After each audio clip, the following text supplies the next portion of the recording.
কি করে করব বসবাস? সকাল থেকেই আমার হৃদয় জুড়ে প্রখর তৃষ্ণা, বুক পুড়ে যাচ্ছে অনবরত। ভাদ্রের জলধারা মুছতে ব্যর্থ হবে এই দাও দাও তেষ্টা জোড়াতে। বনপড়া সিংহলা হরিণের মতো অসহায় থাকাই এদিকে চলছে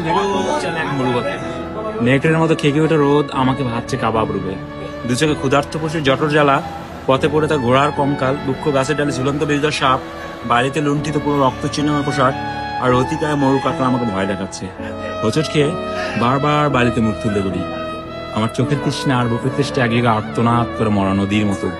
আজ তোমাকে দেখার সঙ্গেই হৃদয়ের দুকুল ছাপে যে গোটে তৃষ্ণা নিবের জলবায়ুতা। আমাদের দুজনে দুটি হাত পরস্পর চুম্বন ধারে ভাসতে দেখেছে। আমার মুখে আনন্দ সে ঝাপটা দেখতে মুগ্ধ হলে। কয়েক মিনিট পরেই আমার মুখে বিষণ্ণতার উকিঝুঁকি দেখে তোমাকে তোমাকে স্পর্শ করে মন খারাপের নীলাভ আঙ্গুল। তুমি আমার বিষণ্ণতার উৎস জানতে চাইলে আমি আমার অসুস্থতার কপট উচ্চারণ করি। অথচ তোমার কদিন এখানে দেখতে পাবো না ভেবেই আমার হৃদয় ধুলে লুটে গেছে আহত দোলের মতো। তোমাকে আবার দেখার জন্য নিরুপায় হয়ে আমাকে অপেক্ষা করতে হবে আরো 7 দিন। এই দীর্ঘ প্রতীক্ষার নিষ্করুণ ঘরে কি করে করব বসবাস? বাহ, সুন্দর ভাই, তাহলে বিগ ব্যান এত সেই জোস জোস।